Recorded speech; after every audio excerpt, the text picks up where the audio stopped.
Hello, everybody. Welcome to this week's edition of UGA Sports Live. My name is Radi Nabulsi. I'm joined by Jim Donnan, the former Georgia Bulldogs head coach, the Hall of Famer himself, and the main reason everyone is tuning in. We appreciate you joining us. We also appreciate all our sponsors. We will mention them later in the show. Dayne Young should be joining us momentarily, but we figured we'd go ahead and get started. I thought we were going to be able to get at least the first section in. On cue. He comes sliding in at the last second like Kramer on Seinfeld. Yep, that was me. Anyway, so Dave's here with us as well. We appreciate all of you joining us. It means a lot to us. If you would do us a big favor and please subscribe to this YouTube channel if you're watching it, or hit like if you're checking us out on Facebook, or followed on if you're watching us on Twitter, because we finally got our Twitter accounts back, and that's been cool. Coach Dayne appropriately titled this episode, "Championships Do Not Make Adversity Go Away." The state of Georgia has gone from the highest of highs of back-to-back championships to some absolute lows with bad news. Of course, there was the two tragic deaths that we talked about on last week's show. Then UGASports broke the news that A.D. Mitchell's transferring. And then the news broke on UGASports. One of our members put it up first because we have some great folks at UGASports. The readers there, they're everywhere. They got the eyes on the program about Ra Thomas getting in trouble. And it's just there's not a lot of good news that happens in the offseason, but you kind of wanted it spaced out, and it just seemed to all hit at once. And I thought the title there, championship doesn't mean everything's gracious or glorious, because you're going to have issues. It's just that's the nature of football. 105 players, 125 players. It's going to happen. Give me your thoughts, Coach. Yeah, I think for the most part, we've been very fortunate. Kirby runs a tight ship, and when you get involved with a situation like that, I don't know all the facts, but reading the report, you can't stand in the way of anybody and keep them from leaving or put your hands on them. I don't know exactly what this guy did, but he's gotten off to a bad start. I don't know what exactly the facts are. I think, in all fairness to him, we need to see what they are. And I'm not a homer standing up for him, because I can't stand anybody touching a woman like that. So we'll just have to see. But I did want to point out one thing to our fans, because I'm see what Roddy does behind the scenes and everything. But, he's getting all these people to say he's going to send out this confetti to him. I think over 3,000. So he doesn't have anybody helping him much. His wife's away during the week. But 3,000 letters, stamps, and everything. So, hey, send Roddy a little care package there and help him pay for this. I need somebody to help package this stuff is what I need. Just pay $1. I mean, you got to pay. That's out of his pocket. He didn't tell me to do this, but I think that's a pretty good. I don't need that. I need somebody who wants to sit here and fill these little bags. We need somebody to go over and help him fill the bags up and then send them out. But well, Coach, you and I were watching the national championship, and after what Roddy did last year with it, you started seeing all these other UGA reporters like scooping confetti into bags at the championship, and it's just like, yeah, it's a great idea to share it with fans that can't be there, but. UGA send him a super chat or something. Just he doesn't need to pay for that out of his pocket, but in the time he's spending. But getting back to the adversity situation, that goes with any program. You're going to have everything's just not hunky dory. And as far as A.D. Mitchell, the guy did a good job for Georgia. He was hurt this year, and he had a hard time coming back from the injury. And every time he looked like he was going to get ready to go, something minor would hurt him, And I just don't know all the things involved. People talk about he has a child, but some people say the child's actually in Tennessee and not in Texas. But, it's just Kirby has the same kind of mentality that I always had. If a guy's talking about leaving and you have to talk him into staying, or you have to talk him into coming to school here, it usually doesn't work out very good. So as much as we're going to miss him, we showed last year what we did when Burton left. We've got plenty of people to fill in, and certainly it will hurt making that move to get Ra if he's not on the team. But I'm sure we'll have many guys that can step up. I know I like Bell. I like Meeks.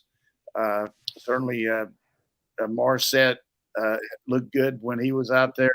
Smith, the young freshman's pretty fast, and then you got all these other guys. Maybe one of them would have to switch to the X position to give you that kind of guy. But I think we'll be in good shape. And with our tight end room and our running back room and our offensive line, I think one player is not going to make that much difference. If we didn't have the good supporting cast, I would say it might hurt us a little more, particularly if we look now with Thomas doesn't get to play. So that would be kind of a jolt because I thought he was going to step in there. Lovett, the guy from Missouri, is more of a slot guy or a Z to the field, and he's got tremendous skill level too. So I think the general tendency for everybody in society is talk about the negative a lot more than you do the positive, and I understand that, but it's just one of those deals where you got to move on. I know today's the first day of all season workouts. This is really? a chance for all these guys to start getting back in the weight room and on the agility scene and see what they got.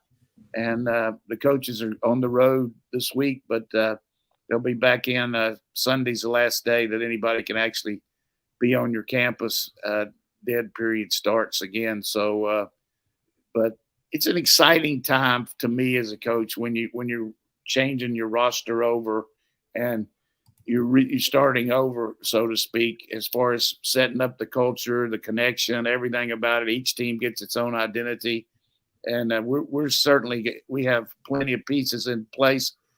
One of the best things that happened to us last week, among all this adversity, was Cedric Van Pran Granger coming back. Just a really good leader, an example setter that, the kind of the hub of your team. You lose your quarterback and your center. These are two guys that make all the calls, but now Van Pran there will just be a real hub, so to speak, of our offensive line. And we'll have to piece some other guys in there, but all of a sudden now you got Truss and Ratledge on each side of him, and then Mims on the right side or maybe left. And there's some good young linemen coming up, Ernest Green among them. Blasky be a good center too. Wilson, Micah Morris, a lot of good players there. So I think we got to be a little bit talk about the negative, but I have a tendency to think about glasses half full here, more than half full. It's more like it's running over. And for anyone worried about the wide receivers, it's important to note you return your best two pass catchers in Bowers and McConkey, and you return your best wide receiver as a blocker in Marcus Rosemy-Jackson. Yeah, well, that's true. I didn't even mention Rosemy-Jackson, and because it's a given, we know they'll probably be the two starters. I was talking about the other guys that could fill in, but you're exactly right. And then I think it's the fact my deal to Bowers is say, hey, go take a sabbatical, man. Go out to the wine fields or something. Just get through the spring. We saw last year in the spring with Washington out, all the reps that Delp and actually Gilbert got in the spring practice, and Bowers was banged up a little bit. So I think we got Lucky and Sperling in here for the spring, and we'll see how that all goes out. And then we're about to get this Deuce Robinson, who won't be here till the summer, but watching. He hasn't committed yet, Coach. He hasn't committed yet. Well, I'm just saying we're about to get him, Mo. I feel good about him. I'm not going to say we got him, but I know.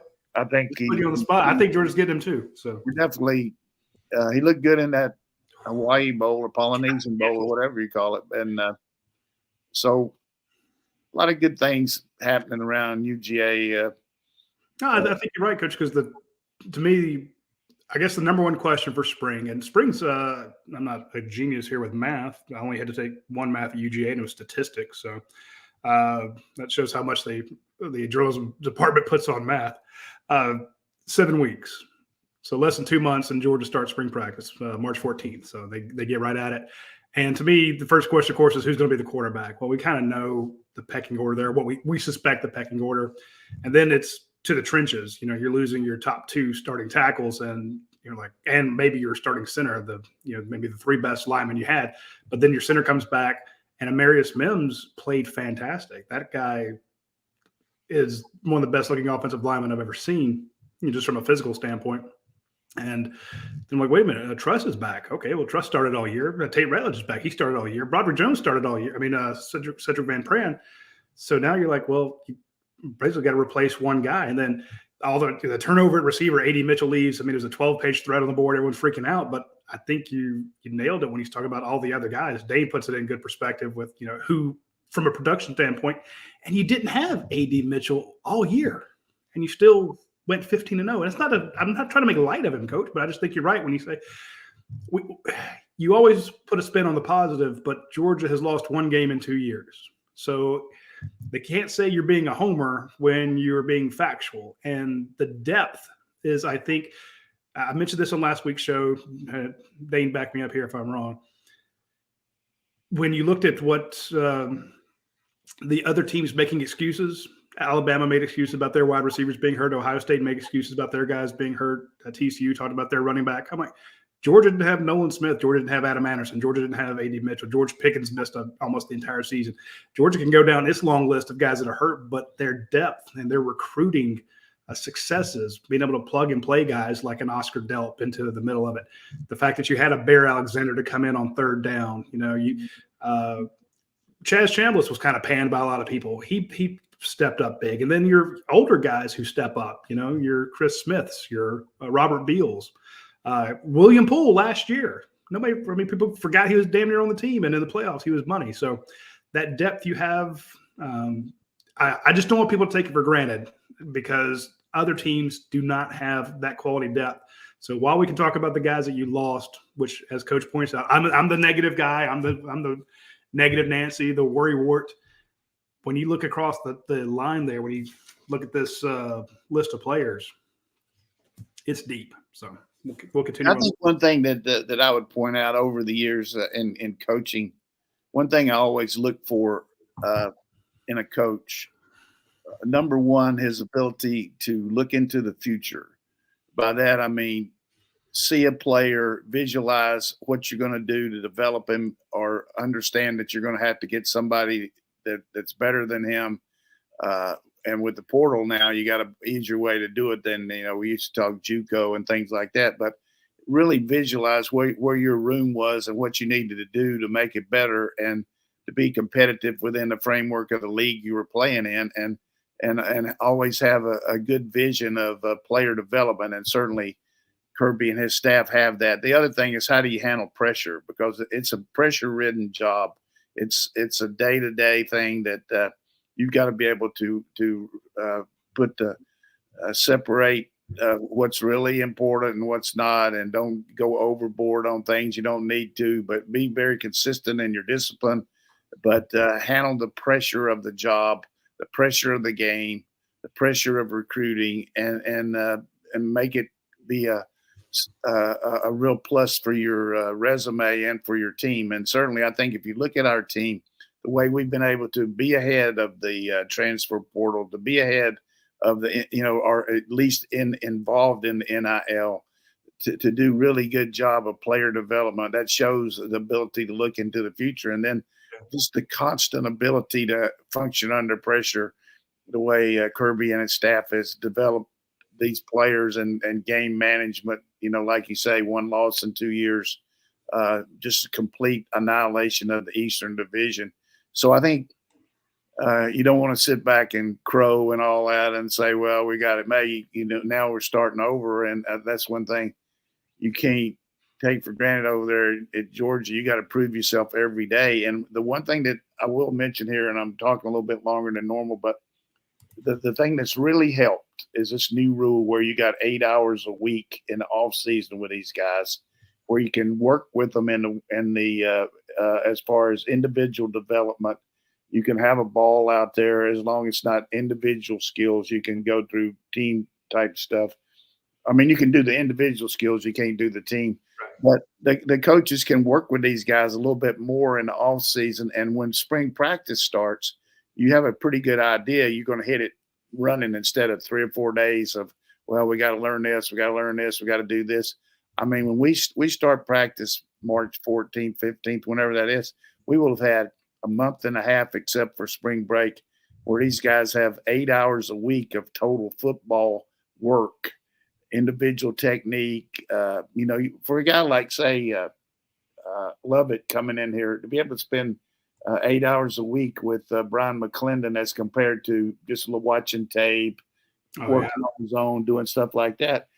He doesn't need a lot of individual technique, but he needs to learn the system. And there's nothing like having a coach out there teaching it to you and going over the nuances of it. So I think that's really helped our profession is these guys being able to work with them more in the off season.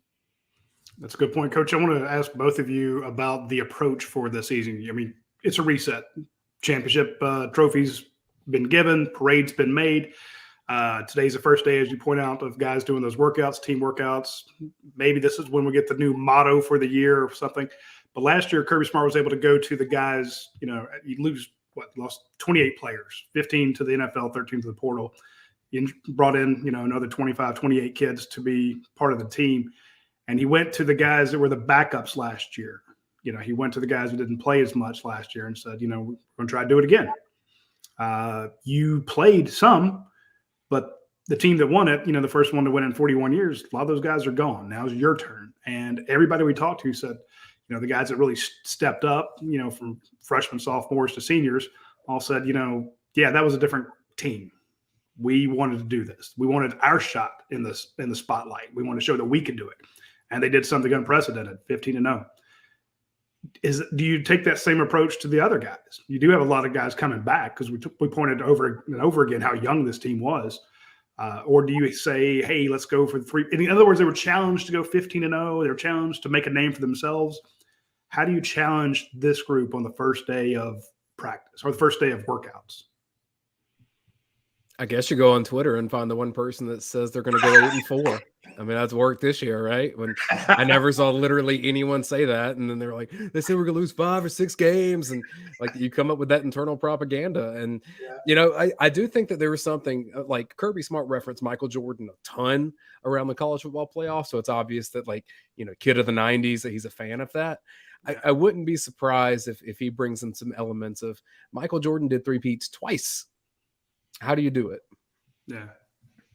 Yeah, the one thing that we've seen without the repeat is very hard to repeat, and then to get 3 is just hard to understand how that could happen because you got injuries, you got all these things that within.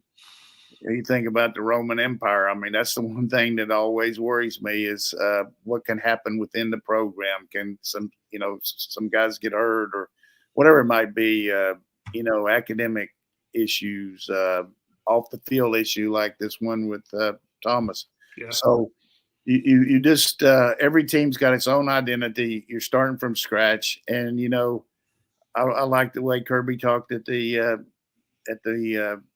SEC meeting. Said we're going to be the hunter. We're not going to be the hunted. And I don't know what he's going to say this year. We're going to be the fisherman. We're not going to be the fish, or I don't know what he's going to say.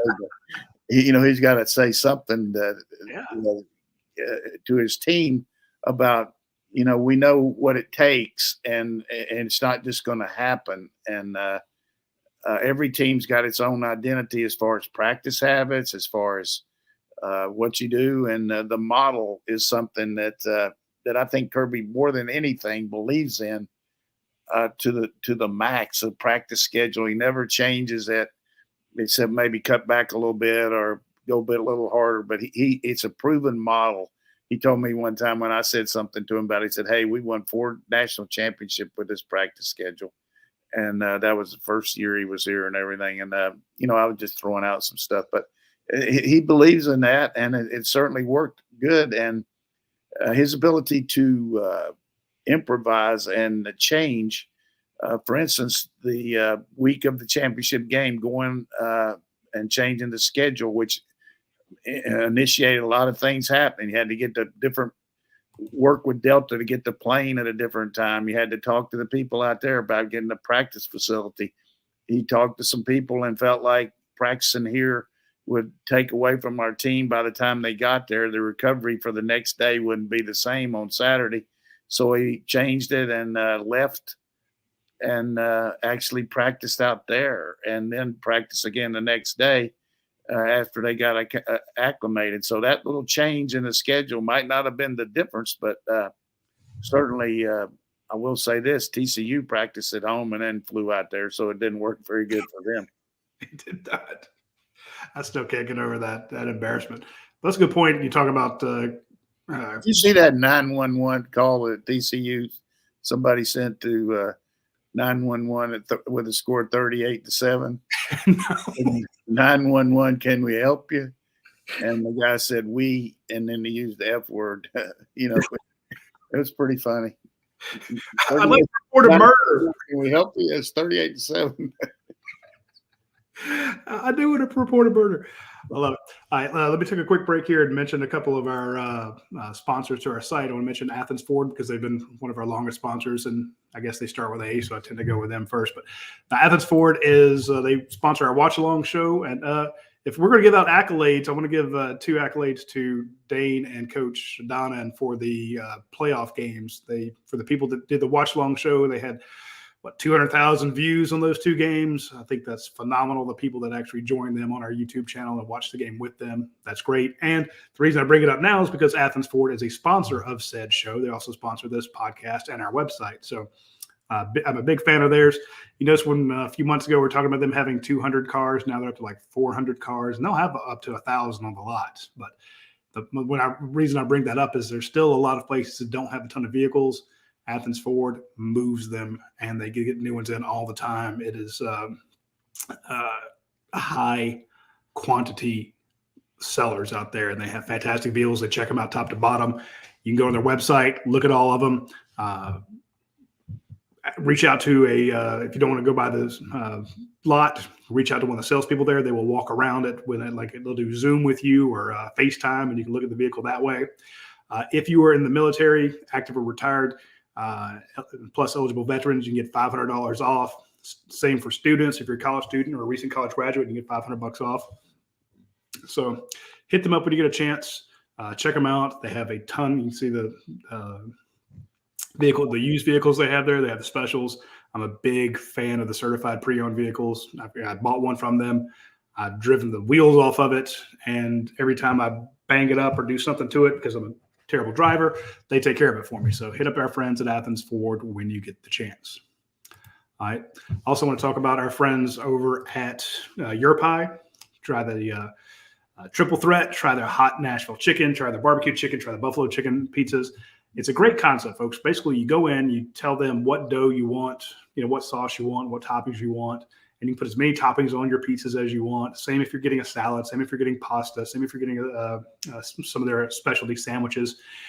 They put it into this fantastic hot pizza oven. You go get a drink, you pay for it. Maybe you get a gelato, maybe you get a brownie. The brownies are phenomenal. Got that brownie gut going here.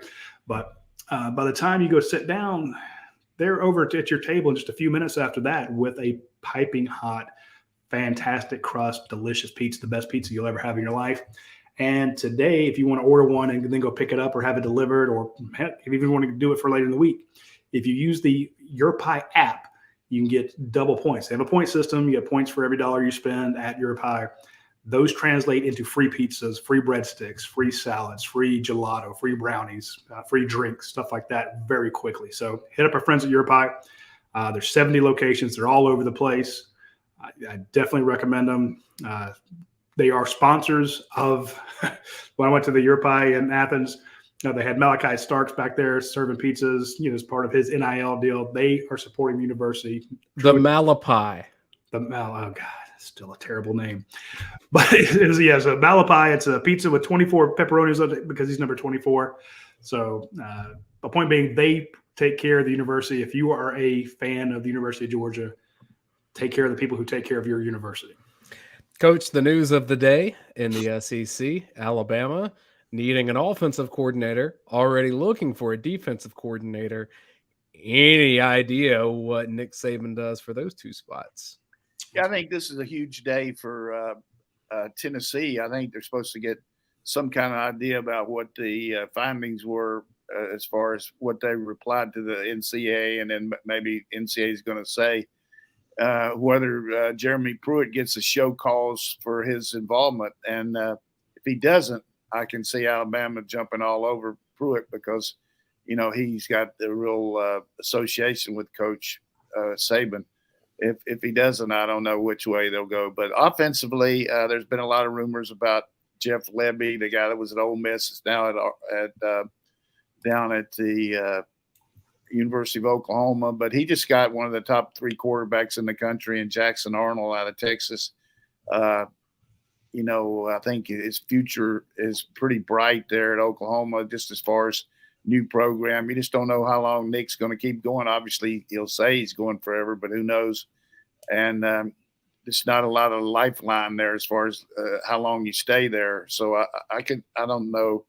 I'm not putting words in Levy's mouth, but I'd be surprised. But also the guy at BYU has been mentioned, the offensive coordinator at Tulane, and then this young coach at LSU, the quarterback coach, the Sloan guy who has some background in the conference. His name's come up, but more than likely it's going to be somebody, Jimmy Sexton, lifelong friend and advisor to Nick, his agent, has always come up with somebody for him, starting back to Kiffin and Sark, then O'Brien. I mean, you could probably see some NFL guy, but those are the names I've been hearing.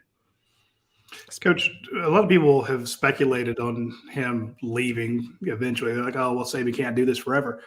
I don't know him, but the vibe I get from him is, what would he do? This is a man that likes to go golf. Does he like to go fish? I just can't see him not coaching. I don't know personally at all. Yeah, I know you know him. I remember when he sent flowers to Mary after her passing. He was one of the first guys to reach out. Super nice guy, it seems, but it seems to me like that's all he wants to do. Yeah, I mean, I don't talk to him about stuff like that. I don't talk to him very much. You know him better than I. I do feel like it's kind of like Joe Paterno. I mean, Joe just totally involved in the whole program, and he went to his 83 or 84. I don't know how long. Yeah. Nick 71. He's got good health. I do know one thing. It's got to chap his ass. Is Georgia football.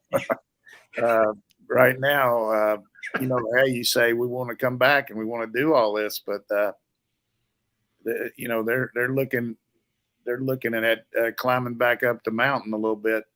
So that in itself is going to take a lot to do, because we're not going to stop while they start making their move. And then you got LSU coming on strong. I'm not going to count A&M out at this point, but they made a big move there, bringing Petrino in, who is really good offensive coach. But we'll just have to see how that room works with both him and Jimbo in it. But I can't see Saban unless all of a sudden they just lose 3 or 4 games like they lost 2 this year.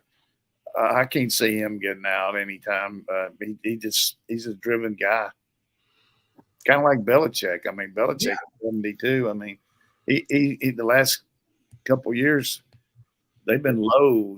I mean, they haven't done anything since Brady left, and as far as making any move in the playoffs. And then you got the best team in your division has Allen, the quarterback, and then you got Tua at Miami.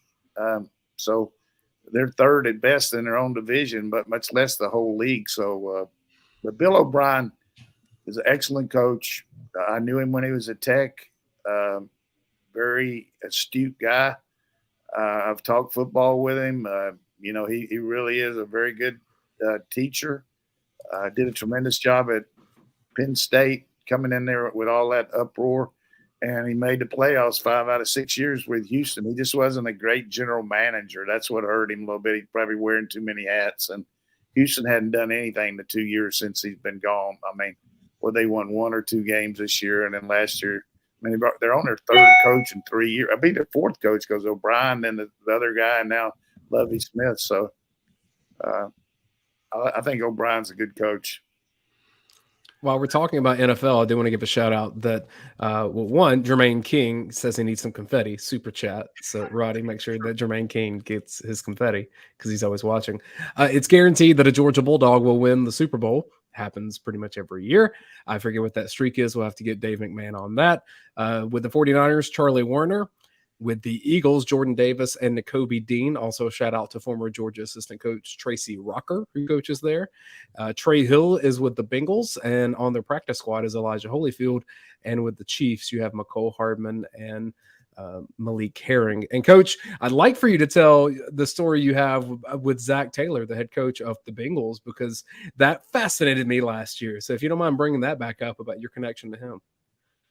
Well, Zach's dad, Sherwood Taylor, played at Oklahoma and subsequently moved up to being a coach, and he was a coach at Kansas State, and then he helped a little bit, and now he's he went to work selling books for the state of Oklahoma, and he's retired, but he lived on the same almost 2 blocks down from me in Oklahoma, and his son Zach and his other son Press were very young at that time. It was 1985, 86, and my daughter was actually babysat for Zach. And then I remember when he was getting recruiting, one of my coaches, Brad Lambert, in year 2000, signed him at Wake Forest, and I went up there and watched.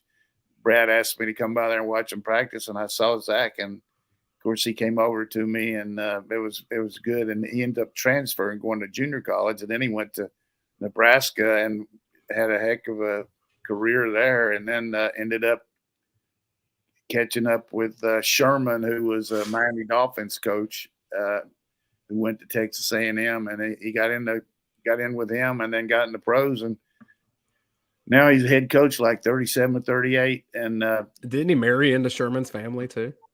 Is what? Didn't he marry into Sherman's family? Daughter, yeah. Yeah. And then, but every week they have a watch party over there at my daughter's house there in Oklahoma. Page, they pulling for the Bengals, and I'll be out there this week. It's gonna be hard for me to pull for the Bengals because I got the guys for the Chiefs. I'm on. Andy Reid's tough. It'd be hard, and then Andy Hill played for me. He's a special teams coach, and then, like you mentioned, those other two, but I'll have to, I guess, pull for the Bengals this weekend. I'd love to see Malik Herring get a ring. That's a good dude. And just a great guy. Of course, I mean, I just felt so bad for him getting hurt right before he went to the NFL. I got to note this right when I think I told you, right when the season started, about that Malik made the team from Andy Reid. He said he's really worked hard and he's going to help us. So, always happy when the guy coming off injury. And, he's another guy that Trey Scott's developed here. I mean, guy's a really good teacher, and he got a pipeline to the NFL, and we got some guys coming up going to be the same way. Are you already getting the messages from NFL scouts and coaches being like, hey, coach, what can you tell me about this Georgia guy? Not a lot at this point, but after the Senior Bowl, you will. And we'll have a pro day. But I did talk to the guy, Daniel Jeremiah, a little bit about some of our guys. And I kind of gave him a little grief for not having Ringo in the first round. But he had a lot of our guys in the first round. And his cohort, Bucky Brooks, has Ringo in it. The thing about Ringo, you see so many of the plays that he doesn't make, but the ones that he does make, he just when you look at the size that he has, when he goes to the combine, people are going to just go nuts. It'll be kind of like Chris Conley when he went there and tested and everything. I mean, this guy's 6'2", 210, maybe 212, and maybe lose a little bit, but they can run like the wind and cover and jump. So we'll see how that goes. Hey, we're going to give a shout out to Jordan Hall, Georgia's defensive tackle commit out of Westside High School in Jacksonville. The new rankings came out at UGASports or at Rivals.com. He jumped from number 45, which is still very impressive, to be a top 50 player in the nation. 45 is pretty damn good, especially got 3 million high school players. If you're in the top 50, you're in the top 250. That's phenomenal. But he jumped to number 16. He's now ranked a 5-star. So that's another one for Trey Scott to coach up and to have. And we got a couple war daddies coming in, him and that Makimba. Samuel Mpemba's number 10. Damon Wilson is number 11, 2 5-star defensive ends. I forgot about it, but those three will make similar impact to Michael Williams, Mr. Long Arms. I'm just excited to see Bear Alexander as he gets an offseason to kind of be the guy in the trenches. Boy, there is a great example, and it's a broken record, of a guy needing surgery and coming in here and getting the surgery here and getting the rehab under Ron Corson and Scott Sinclair and getting himself ready to go out there and learn some technique as compared to graduating from high school, coming in the summer, having surgery and not being able to practice. Boy, I mean, that guy made tremendous improvement and good kid. I remember talking to him in the training room right after his surgery, and he said, "Coach, you watch me." He said, I'm going to be out there. I'm going to be playing. I said, "Well, I hope so, but I liked his confidence, but he's kind of like a teddy bear in there, this young guy, but he's massive and he's quick too. I mean, really can move and, Stackhouse, him, Warren Brinson made tremendous improvement too. Warren has gotten his technique down, very gifted athlete. So he'll be a player for us too. Trey Scott actually told me when we did the interview with him, he said, we got to work to keep Warren Brinson from going to the league. Because he says he's got NFL potential, and I think he could go this year. He could, no question. And that seemed like that shocked a lot of people. And I'm like, if you watch the tape, Warren Brinson's everywhere. That's him. And if you get Tramel Walther back and Stackhouse takes off, Trey Scott. How long until people start coming for him? I mean, I remember when he first got here, people were like, he can't recruit. He's not developing. Now all of a sudden he's got all these guys in the NFL, and people are lining up to play for him. Folks need to go watch the interview you did with him, because the look in his eye, like, you really can't describe. He was so happy and pleased with when you started asking about the players coming back for next year. Like, you could see the excitement in his eyes. Yeah, I mean, I think without question, Trey Scott is a Socrates of our team. Know thyself. Yeah. He knows what he can do. He knows his role. He doesn't have this unbelievable ambition to be. I'm sure it's like anybody can keep progressing, but he really loves his role as a D-line coach and working with Kirby and Schumann and Muschamp and all. And I defended him that first year because you did. If you just put yourself in a role, like, let's just say somebody's going to do a podcast and one of the three of us wouldn't be there, and you come in and you don't know anything, you're coming in cold. We don't ever do a lot of broadcast stuff about what we're going to talk about. It's a lot of impromptu, but he came in here where you had everybody in the program knew the system. You had all those guys that he had to learn the system, learn the recruiting techniques of how Kirby recruited, everything about it. And I thought he made tremendous improvement from one year to the next. And Kirby brought him along, and he was hard on him, but just like he is everybody. But he's still hard on me. But it's just one of those deals about. I just believe he's really been one of the most improved assistant coaches I've ever been around. Yeah, Dayne, if you can, in a minute, see if you can find the link to that video and put it into the comment section there, because I want people to go back and watch Trey Scott. He broke down every defensive player he had, good and bad. He told us the good things about him, told us bad things about him.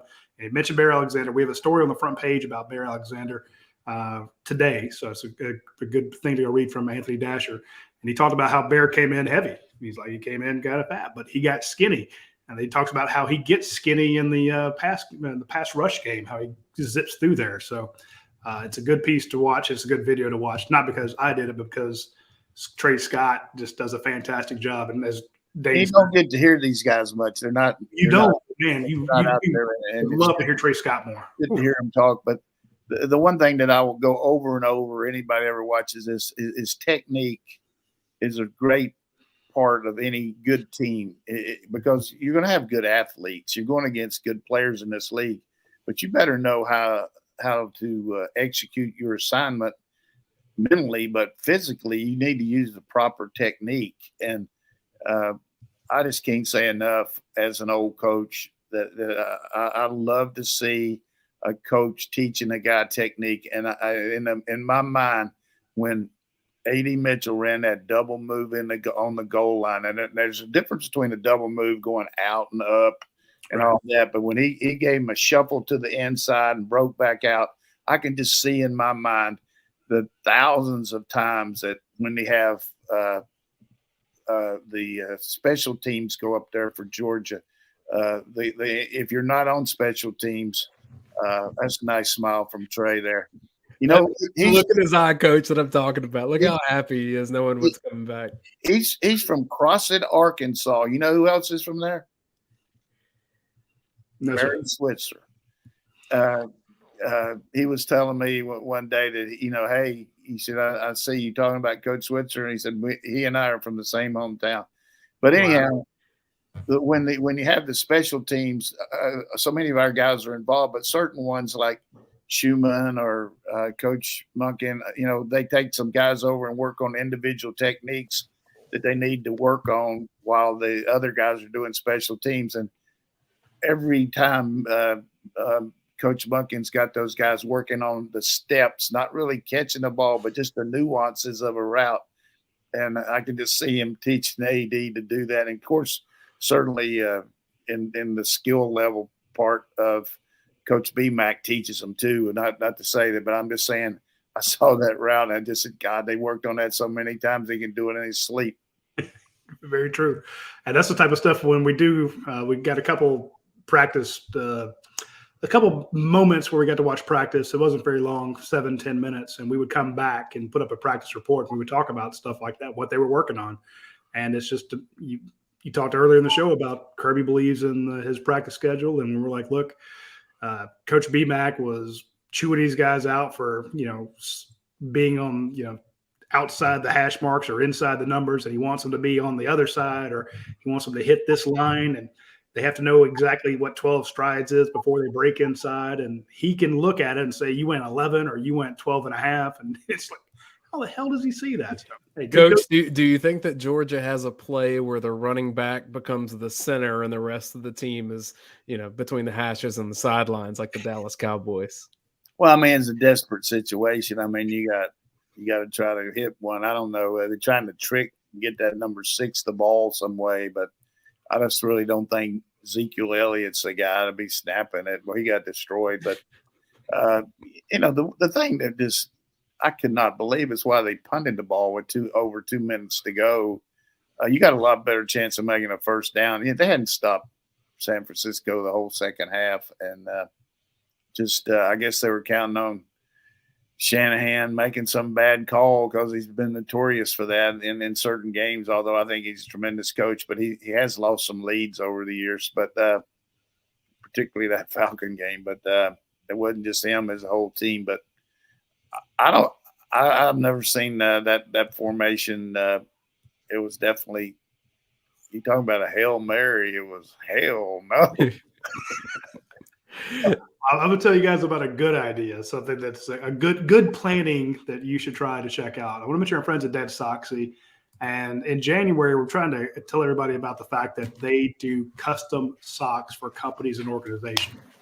Now, a lot of people may not know that. They don't know that you can actually reach out to Dead Soxy, take them your idea, and they will put your logo, your design, or whatever onto a pair of socks. And they make incredible promotional gifts. They're great for giveaways. They're also great for fundraisers. And if you go, well, man, if I got to order socks, what do I got to order? 5,000, 8,000, how many? The minimum order can be as few as 100. It takes about 6 to 8 weeks. And right now, if you reach out to them, every customer order is $100 off. So reach out to Dead Socks. You say, look, we've got an idea. We've got a logo we want to put on there. Because look, everybody wears socks for just about every day, at least especially in the winter. And if you have favorite socks, you're going to wear those the most. So if you give somebody great socks that don't slide down, they're super comfortable, and they have your logo on it, they're going to see your logo all the damn time. So get Dead Soxy socks to make your logo, make your design on a pair of socks. Again, as few as 100. You can give them away. You can do a fundraiser. You can do them as corporate gifts. And if you give, and here's the thing, when you give them to people, they look fantastic. It's not like it's rolled up like you got it from Target or something. They're really, the presentation's fantastic. So hit Dead Soxy when you get the chance. Also, I want to mention our friends over at Academia Brewing Company. Academia, they have the incredible food, the great beer. It is a brewing company. They make award-winning beers. They have something new every week, and then of course they have their crowd favorites, the ones that everybody loves, the ones that have won them awards. You can go into the store and pick up their more famous beers right there in the big refrigerated case. You can take them out. They're in stores all over the place. But it's also just a great place to go eat. And I try to tell people when they come to town, they go, hey, where do you like to eat? I'm like, well, in Athens, I like Academia. And it's not just because they're sponsors, because I like to take people there to eat because the food is good and there's a bunch of different types. So if you have a big party, they'll be able to seat you. They seat you fast. There's never a long wait time or anything like that. You can eat outside in the beer garden. You can eat you can just relax over in the lounge they have. They have a big corporate room, for events attached to it. Or just the regular restaurant, they have big tables. So, and then of course they have small ones if you're doing just a couple people, but from fish to beef to pizzas to the best scallops I've ever had in my life were out there one time, believe it or not. So point being, check out Academic Brewing Company. You will not be disappointed, especially if you're trying to impress friends. Coach, the Dead Soxy read made me think of this, and I've been meaning to share this with you, and I haven't done this yet. So every year at Christmas, my brother and I get each other like customized Christmas gifts. And last year he gave me the pillow that had Stetson Bennett on it because I was arguing with people on Twitter so much about Stetson Bennett. This year, it's not Dead Soxy, so I won't, reveal the company, so it's a competitor or anything. But I have some customized Jim Donnan socks. How about this? You got some of my glasses on too? Oh yeah. So this is from the show that we do. Like he went and found screen grabs of you from our show and had socks made of it. So these are special edition Jim Donnan socks that I now own. Are those over the calf or what are they? They're just regular socks. That's pretty good. I didn't get any kind of royalty on this, but hey, where's that NIL money? That's pretty slick. I assume copyright violation was all over that. I'm suing. Pretty cool. Let him know. Pretty cool. Next time I see you in person, I'll let you take a gander at them. But that's impressive. I know you know your socks from Burlington. Hey, Burlington socks, man. You can't beat my hometown. They're known for a lot of things, but the hosiery mills, that's the number one. Unbelievable. Let's sneak in some questions that we have here for Coach Donnan. This is from UGA1195 on Twitter. If Todd Monken were to leave for the NFL, is Mike Bobo the next offensive coordinator? You got to think so, but I mean, I wouldn't say that. It's not fair to Mike, our coach, Smart, but I really feel like Mike made the investment in coming here for his family, coming back to Georgia, kind of like we saw Buster Faulkner do. He had a job, full-time coordinator. Mike could have got a coordinator job. He's offered several, and I just think family's really important to him. And he came here for his kids in high school, and then Drew starting his freshman year here. So Mike would be an excellent coordinator. He knows the system. He knows the league, and I think he'd be good. But I don't know what Kirby's thought process would be. And as long as Todd Monken is at Georgia, this is going to be a every year thing. The NFL teams will be trying to court him, and his name will be out there, and agents will be doing the work that they do. He's a very well respected mind, pro and college, and so this is going to be an every year thing as long as he's at Georgia. And in Todd's defense, I mean, he's got he's old, but he's 56 years old, and there's no reason to go chase going to an NFL team that's losing, that doesn't have a quarterback. Most of these jobs that are open, these teams are losing. The only one that's got a quarterback at this point is the Chargers. And from what I understand, they're interested in a McVay, Shanahan type guy, which that's not his moniker. So I just don't see him leaving unless all of a sudden somebody, has a quarterback and wants a system like he runs. But it's just normal when you're winning on a level like we are, like Oklahoma every year. We were winning, and you get these teams. But why do you want to leave and go chase something when you got what you got here, and particularly with what we got coming back next year? But that's a great point about the age, because I can understand if you're 36 and you want that offensive coordinator spot in the NFL, or you want to be that head coach somewhere else. But at 56, it's like and he actually said to when we asked him point blank about, do you want to be a head coach? He's like, if it works out, if it's in the right spot, because nobody want my old ass anyway, and how gruff he is. And realistically, he was a head coach at Southern Miss, did a good job, and then he went into pros.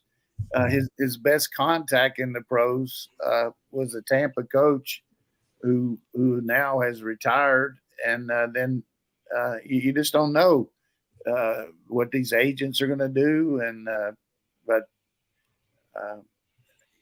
I don't sit around worrying about things like that, like certain people do, and certainly they got more skin in the game than I do as far as the fans. But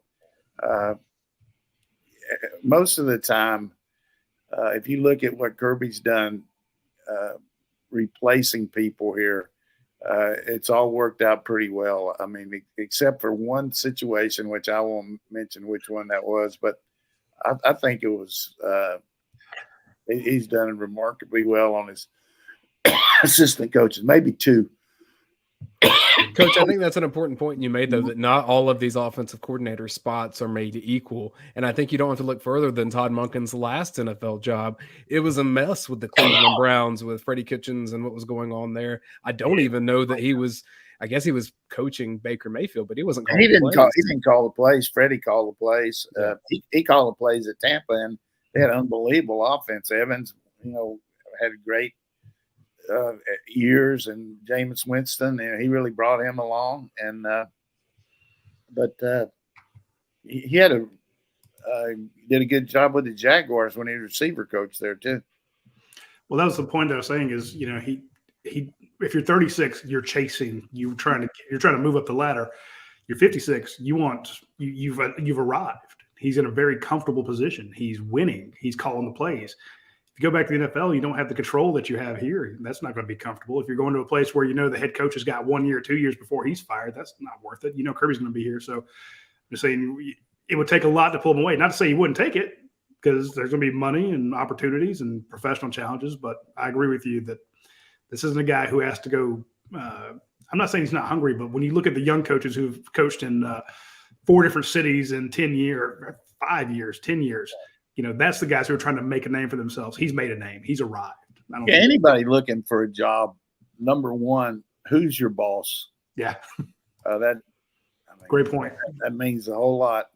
And organization-wise, all the way down, that's really important. And so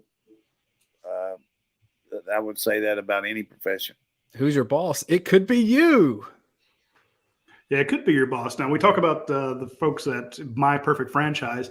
The way My Perfect Franchise came into being was Andy Ludecky was tired of working for somebody else. And he started a bunch of his own franchises, and he realized that there are huge opportunities out there for people that want to get out of the rat race. You're in middle management. You can do it another 10, 20 years, and you'll have a mediocre retirement. You might get some matching. Or hell, you're punching a clock, and you're never going to get rich, that way. You're never going to have the security. We're seeing layoffs all over the place. But if you're the boss, if you have the option to go out and do this, how do you get started? And he realized that there's a problem for people to leave what they're comfortable with and go do something else. So Andy started myperfectfranchise.net. And it's basically, he is almost like a high school guidance counselor type.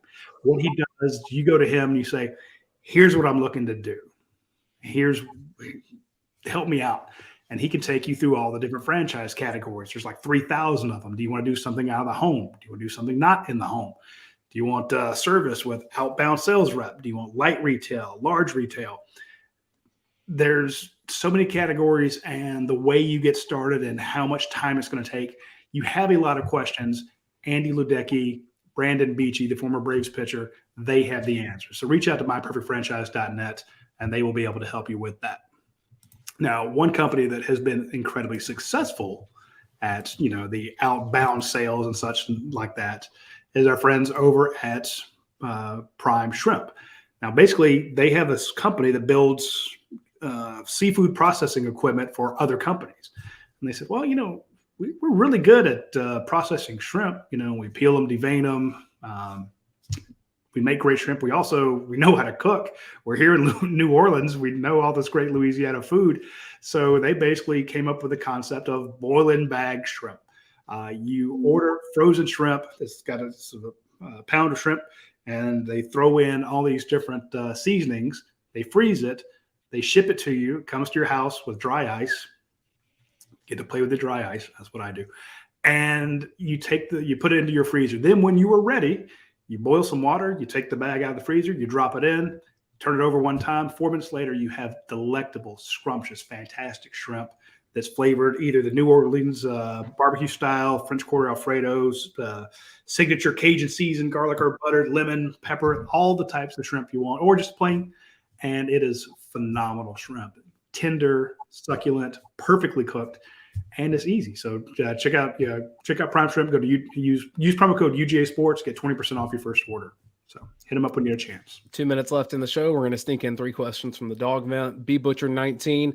What are 1 or 2 things Marcus Rosemy-Jacksaint can work on to take his game to the next level? Do you think he can have a Javon Wims type senior year? Sure he can. I mean, he makes a lot of good plays. He's very consistent. I think sometimes you kind of get in a role where you kind of assume, hey, I'm kind of a role player. I'm not a starter. I'm waiting for somebody else to come back in who was a starter. You got to take the bull by the horns and be mature and understand it's my time. And I think if he does that, he's got a chance to assert himself. He's got a good skill level, and he could do that. From MC Jones, 1969. Nice. Of the 2022 class, which players are you expecting? Maybe some that haven't received much playing time thus far. So either redshirt freshmen or true sophomores. Is there a player you're expecting big things from that maybe we didn't see a lot of? 2 guys in particular, Marvin Jones, who was hindered some with injuries. I think he's going to make a quantum leap this year. And Ernest Green, a guy that hurt his shoulder. I look for him to be right in the mix for a starting position there. So those will be 2 guys that are really going to be prominent on our team next year. Final question today, Savannah Doggett. When do coaches finally get some downtime so they can recharge and spend time with their families? January the 24th, 2036. I was like, what the hell? They got practice today, or they got?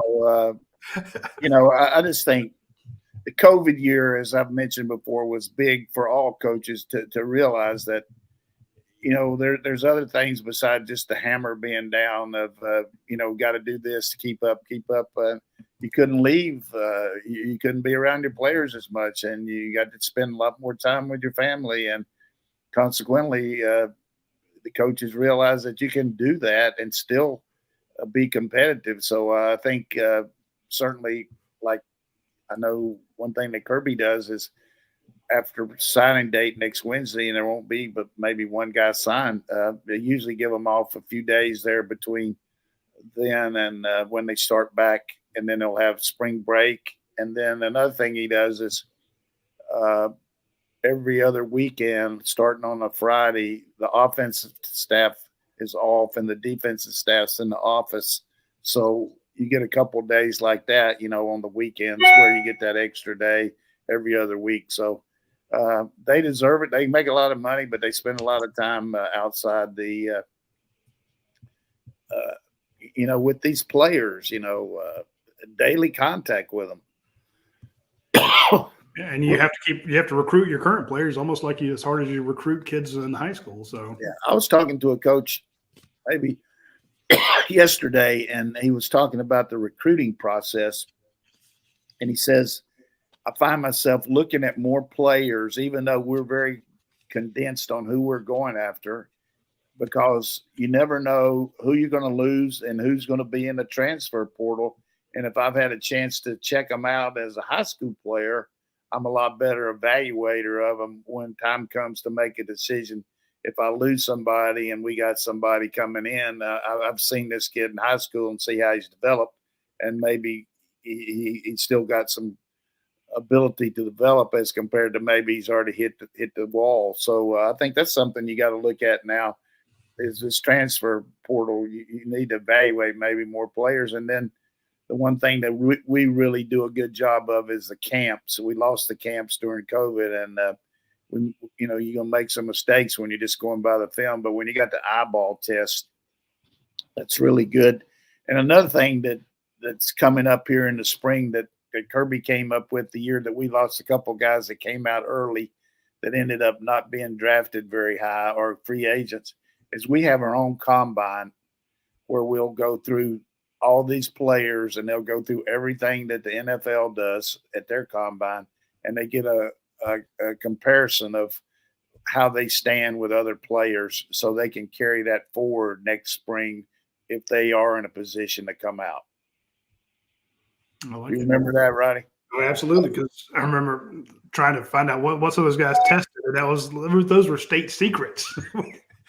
Yeah, you don't want to get those out, but it's a reality, though. I mean, it's good. These people, hey, man, you need to come out. You need to come out. But look, here's what guys are running, jumping,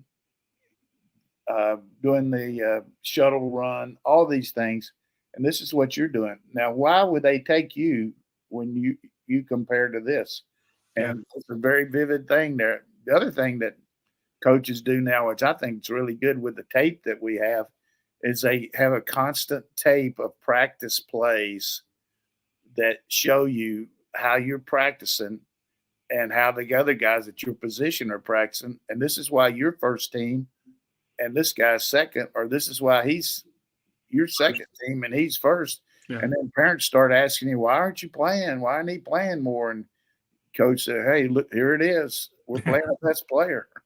Yeah, it's clear. I actually had a tweet the other day, Coach, after the playoffs, or we're watching some of the playoff games, and it was, I wish people could understand how fast the NFL is. You don't understand how big those guys are, how fast they are, because you don't have a frame of reference. When everybody on the field is moving that quickly, you don't see what it is against like a normal human being.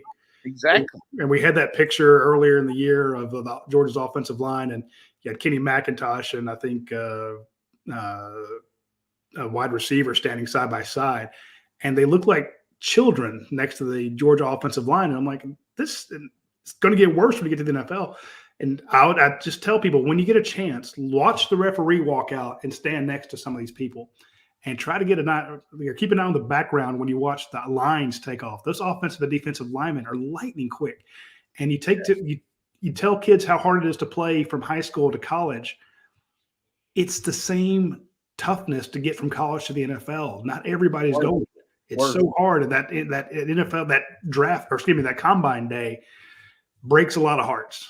Here's the other thing that, all these guys start watching tape and all, and they say, well, I just don't know what his top end speed is. I don't know if he's fast enough, talking about a running back.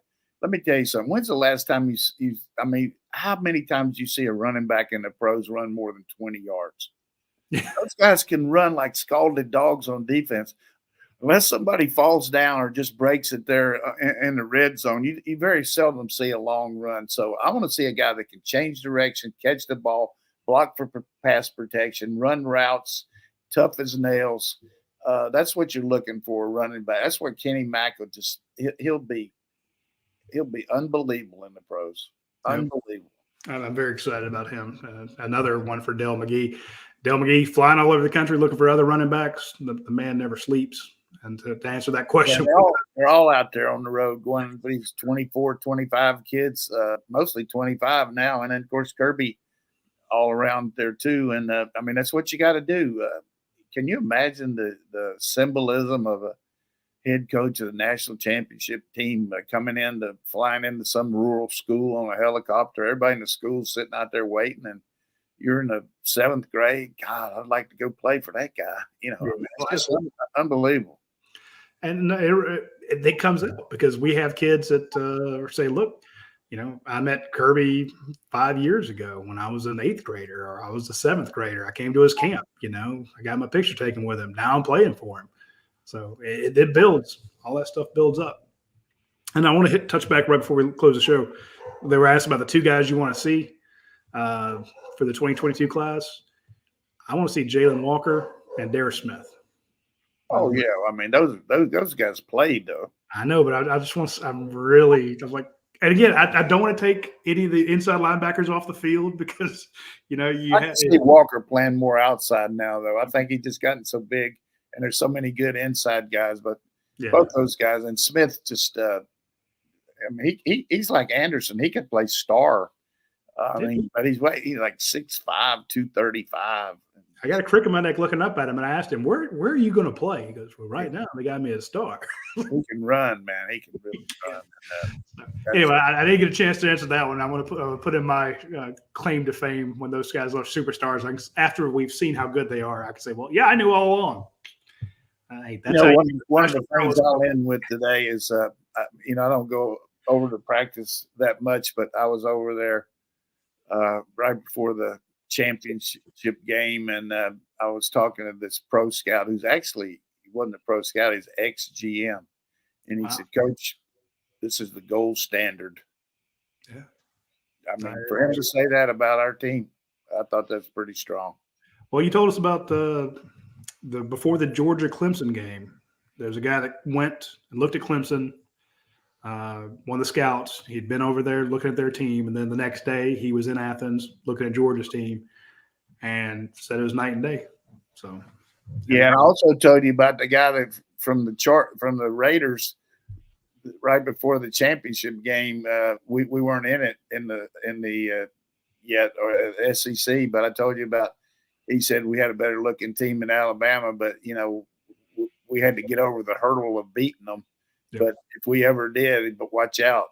And he was right. I mean, we didn't play very good and we lost to them, but we got over the hurdle. But hey, that's over to him. But I do think it's good that we're thought of in the circles of the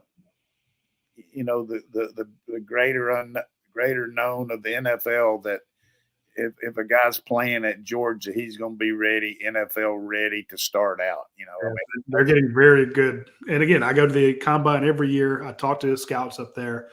Not many, and you can't always trust what they're telling you. But when you see the production these guys are having, and they know how to practice, and they know how hard practice is, you're trying to decide between him and a kid from Oklahoma State. You're like, I think I'm going to take the Georgia guy. Nope. Yeah. That's right. Oklahoma State coach. Hey, go ahead and get on those Cowboys, man. Difference in culture and agriculture, 68 miles. From Norman to Stillwater. I love teeing you up to pee on them. Did you hear about those 2 guys that they found in the stadium last week out there? Been playing hide and seek since 1950.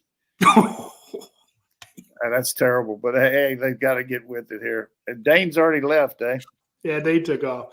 Speaking of, we're going to end the show here, and I do appreciate Jermaine King and his super chat. I don't need any money, folks. I appreciate that. I know you don't, but you shouldn't be doing it out of goodness of your heart. I mean, I am, but I just we sent out the first 200 envelopes yesterday. So if you are a member of UGASports.com, go to the top of the board on the vent.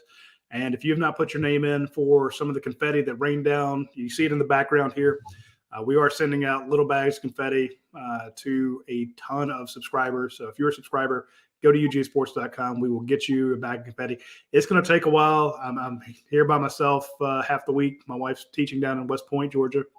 So, but when she gets back, and I'll probably bring Ollie home this weekend and tell him to get to work, put him on the payroll to stuff these little bags full of confetti, and we send you a letter basically authenticating that it is from the SoFi Stadium. It was rained on and stepped on by the team. So, but we will get it to you. It may take a month or two, but you'll get it eventually. So we appreciate your patience. We also appreciate all of our sponsors, Athens Ford, Your Pie, Prime Shrimp, My Perfect Franchise, Academic Brewing Company, Dead Soxy. We appreciate all of them, and we appreciate you folks tuning in every Tuesday at noon. We will see you next week. Take care.